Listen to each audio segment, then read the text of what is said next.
স্বরূপ 3 দিন অতিরিক্ত তার কি মাপ। মুসলিম শরীফের হাদিস। তাহলে এই হাদিস থেকে বোঝা যায় যে জুমার পূর্বে আপনি যদি মসজিদে যান, এর কোনো নির্দিষ্ট নাই, 2 রাকাত পারেন, 4 রাকাত পারেন, 6 রাকাত পারেন, 8 রাকাত পারেন, 10 রাকাত পারেন, 20 রাকাত পারেন। কোন ব্যক্তি যদি সকালে চলে যায়, সে পড়তে থাকে, কোনো নিষেধ নাই, পড়তে পারে, কোনো নির্দিষ্ট নাই, হাদিসে কোনো নির্দিষ্ট নাই। কিন্তু কম সে কম 2 রাকাত পড়তে হবে। আর এই 2 রাকাত যখন খুতবা শুরু হবে, তখন এই 2 রাকাত পরেই আপনাকে বসতে হবে, এর আগে বসা যাবে না। এখন কথা হচ্ছে যে বাদাল জুমা কোন নির্দিষ্ট নামাজ আছে কি না। জুমার পরে নির্দিষ্ট সুন্নত, যেটা 2টি হাদিস থেকে প্রমাণিত। এক হাদিসে আবু হুরায়রা রাদিয়াল্লাহু আনহু বলেন যে আন আবি হুরায়রা রাদিয়াল্লাহু আনহু আনিন নবী সাল্লাল্লাহু আলাইহি ওয়াসাল্লাম ক্বালা সাল্লু বাদাল জুমাতি আরবাআন। রাসূলুল্লাহ সাল্লাল্লাহু আলাইহি ওয়াসাল্লাম বলেছেন যে তোমরা জুমার পরে 4 রাকাত সুন্নত পড়ো। তাহলে বোঝা গেল যদি কোনো ব্যক্তি জুমা পড়ে, জুমার পরে সে কয় রাকাত সুন্নত পড়বে? 4 রাকাত। আর এই 4 রাকাত কোথায় পড়তে হবে? জুমার মধ্যে। আর যদি সে জুমাতে এই সুন্নত না পড়ে, বাড়িতে আসে, তাহলে বাড়িতে এসে কয় রাকাত পড়বে? 2 রাকাত পড়বে। কারণ যে আরেকটি হাদিসে এসেছে আন্না নবী সাল্লাল্লাহু আলাইহি ওয়াসাল্লাম কানা ইউসাল্লি ইয়াউমাল জুমাতি রাকাতাইনি ফি বাইতিহি, রাহু মুসলিম। এটাও মুসলিম শরীফের হাদিস যে রাসূলুল্লাহ সাল্লাল্লাহু আলাইহি ওয়াসাল্লাম তিনি বাড়িতে জুমা পড়ার পর তিনি বাড়িতে গেছেন, বাড়িতে গিয়ে 2 রাকাত সুন্নত পড়ছেন, ওই মসজিদে আর পড়েন নাই।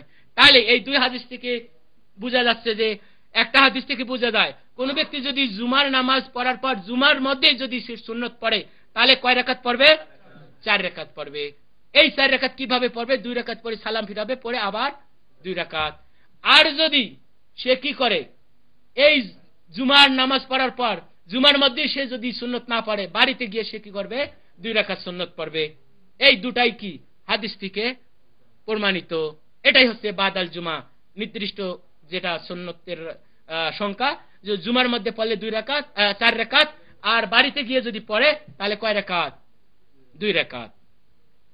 এরপর আরেকটি আমাদের প্রশ্ন যে জুমাতুল বিদা কি, যাহা রমজান মাসে হয়ে থাকে।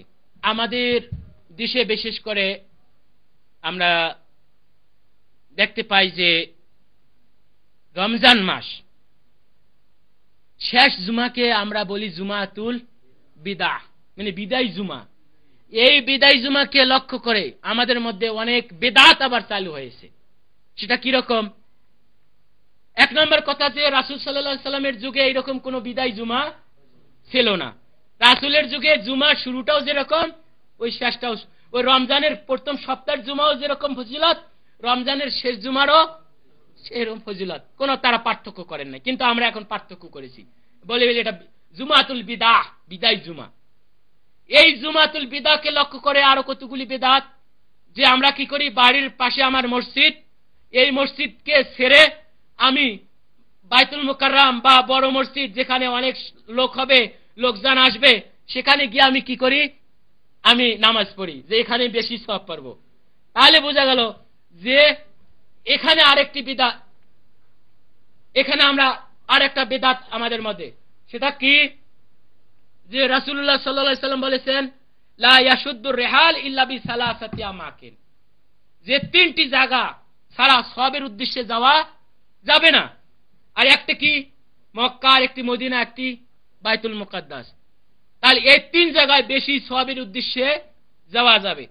এখন যদি আমি মনে করি যে আমার বাড়ির পাশে মসজিদ, আমার বাসা যাত্রাবাড়ি, যাত্রাবাড়ির মসজিদ বাইতুল মুকাররমের মসজিদে কি হবে? সওয়াব বেশি হবে, ওখানে জুমাতুল বিদা পড়ব। তাহলে কিন্তু এই হাদিসের বরখেলাপ হয়ে গেল, সওয়াবের উদ্দেশ্যে আমার অন্য কোথাও যাওয়া যাবে না, এটা বিদআত হয়ে গেল। অতএব এই জুমাতুল বিদা বলতে ইসলামে বা রাসূলের যুগে কোনো জুমা বিদায় জুমা ছিল না। এটা আরেকটি বিদআত আমাদের মধ্যে চালু হয়েছে। আল্লাহ রাব্বুল আলামিন যাতে আমাদেরকে এই বিদায় জুমা বা এই ধরনের বিদআত থেকে বাঁচার তৌফিক দান করেন।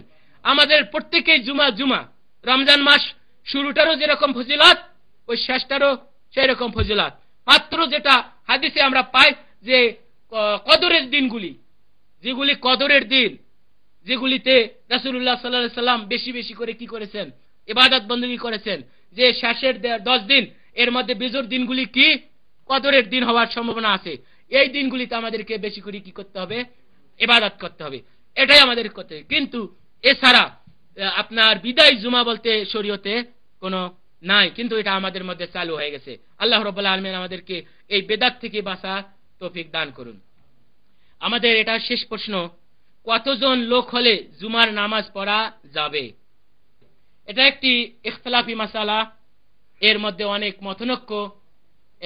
আপনার বুখারী শরীফের যে ব্যাখ্যা করেছেন ফতুল বারী ভাষ্যকার ইবনে হাজার আসকালানি রাহিমাহুল্লাহ, তিনি বলেছেন যে এই মাসআলায় 15টি মত রয়েছে।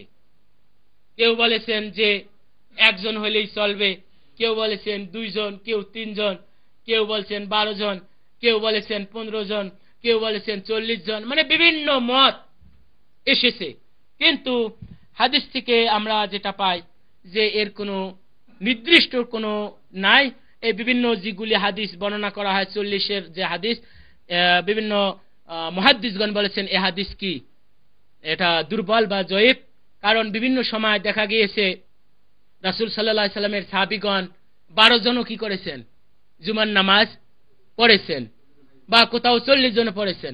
বিভিন্ন সময় বিভিন্ন আমরা রাসূল সাল্লাল্লাহু আলাইহি সাল্লামের সাহাবীদের মধ্যে আমরা পাই। যেমন মনে করেন আল আনসারী ক্বালা আউয়ালু মান কাদিমাল মাদিনা মিনাল মুহাজিরিনা মিসআব ইবনে উমাইর ওয়া হুয়া আউয়ালু মান জাম্মাআ বিহা ইয়াউমাল জুমআহ ক্বাবলা আন ইয়াকদিমা নবী সাল্লাল্লাহু আলাইহি ওয়াসাল্লাম ওয়া হুম 12 রাজুলান। যে মাসউদ আল আনসারী, আবু মাসউদ আল আনসারী হইতে হাদিস বর্ণিত, তিনি বলেন মুহাজিরদের মধ্যে সর্বপ্রথম যিনি হিজরত করে মদিনায় এসেছিলেন তিনি কে? মিসআব বিন উমাইর। এই সাহাবী সর্বপ্রথম তিনি কি করেছেন? আপনার রাসূলুল্লাহ সাল্লাল্লাহু আলাইহি সাল্লামের আগেও, রাসূল সাল্লাল্লাহু আলাইহি সাল্লামের আগে তিনি কি করেছেন? মদিনায় হিজরত করে এসেছেন। আর ইনি সর্বপ্রথম কি করেছেন? জুমা এই মদিনার লোকদেরকে নিয়ে, মুসলমানদেরকে নিয়ে তার জুমা পড়েছেন, সংগঠিত করেছেন বা একত্রিত করেছেন। আর তারা কয়জন ছিল? তারা ছিল 12 রাজুলান। কয়জন ছিল? 12 জন। তাহলে বোঝা গেল 12 জনও তারা কি করেছেন? জুমার নামাজ পড়েছেন। আর আমি এর আগেও বলেছি আলোচনার মধ্যে যে এই জুমার নামাজ রাসূলুল্লাহ সাল্লাল্লাহু আলাইহি ওয়াসাল্লাম এই জুমার নামাজ সর্বপ্রথম পড়েছেন কোথায়?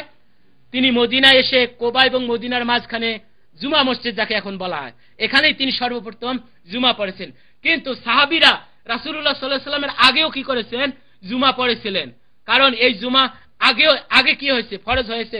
কিন্তু মক্কায় রাসূলুল্লাহ সাল্লাল্লাহু আলাইহি ওয়াসাল্লাম এই জুমা পড়তে পারেননি, কারণ তখনও এই মানুষকে জুমা পড়ার পরিবেশ রাসূলুল্লাহ সাল্লাল্লাহু আলাইহি ওয়াসাল্লাম সৃষ্টি করতে পারেননি, একত্রিত করতে পারেননি। মুসলমানদের উপর, সাহাবীদের উপর অনেক জুলুম অত্যাচার চলছিল, যার কারণে এই জুমা শুরু করেন মদিনায় এসে। অতএব তদ্রুপভাবে বিভিন্ন হাদিস থেকে পাই, কোথাও আসে 40 জন। তাই এর অর্থ এই নয় যে এই 40 জনেই পড়া যাবে, এর কমে পড়া যাবে না। অতএব যদি 3 জন বা 5 জন, যে কোনো, যদি কোনো গ্রামে দেখা যায় যে 3 জন লোক, একজন কি হবে? ইমাম হবে, 2 জন মুক্তাদি হবে, জুমা কায়েম করবে। তদ্রুপভাবে এই জুমা কি শুধু শহরেই হবে, গ্রামে করা যাবে কি না? না, সব স্থানেই কি করতে পারে?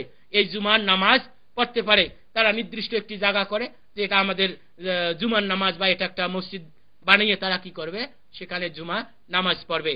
এটাই হচ্ছে কি আল্লাহু আলাম, এটাই সঠিক। আপনার জুমার নামাজের সুনির্দিষ্ট যে আপনার সংখ্যা, যে এতজন লোক হলে জুমার নামাজ পড়তে পারে, আর এর চেয়ে কম হলে পড়তে পারে না, যেটা আমাদের সমাজের মধ্যে চালু আছে যে 40 জনের কম জুমার নামাজ পড়া যাবে না, এটা সহিহ নয়। আল্লাহ রাব্বুল আলামিন আমাদেরকে সহিহ হাদিসের উপর আমল করার তৌফিক দান করুন, এবং আমরা যেগুলি আলোচনা এখানে শুনলাম এর উপর যাতে করে আমরা আমল করতে পারি, আর আমরা বেশি বেশি করে যাতে করে আমরা এই দর্শের মধ্যে উপস্থিত হয়ে এই দিন সম্পর্কে জানতে পারি।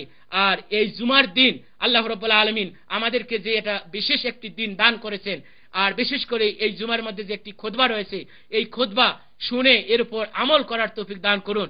আমরা যদি প্রত্যেকে যদি এই জুমার দিনের খুতবাটি যদি আমরা শুনি, তাহলে আমি যারা 40 বছর বাঁচবো, যারা 60 বছর বাঁচবো, যারা 50 বছর বাঁচবো, যারা 70 বছর বাঁচবো, তারা কতগুলি জুমা আমরা পাচ্ছি, কতগুলি আমরা এই আপনার খুতবা পাচ্ছি, এইগুলি যদি আমরা শুনি তাহলে মনে হয় আমাদের মধ্যে কেউ আপনার দিন সম্পর্কে আর অজ্ঞ থাকবে না, সবাই দিন সম্পর্কে জানতে পারবে।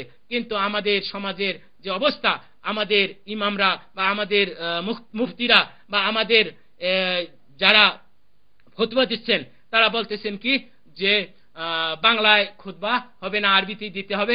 আমার তো মনে হয় যে ব্যক্তি আরবিতে খুতবা দিতেছেন সে নিজেই বোঝে কিনা অন্যে বোঝা তো দূরের কথা। অতএব এই খুতবার উদ্দেশ্য তারা কি করতেছে না, পালন করতেছে না। আল্লাহ রাব্বুল আলামিন আমাদেরকে এই খুতবার উদ্দেশ্য পালন করে এর উপর আমল করার তৌফিক দান করুন। আকুলু কওলি হাযা আস্তাগফিরুল্লাহ লি ওয়া লাকুম ওয়া লিসাইরিল মুসলিমিন। আসসালামু আলাইকুম ওয়া রাহমাতুল্লাহি ওয়া বারাকাতুহু।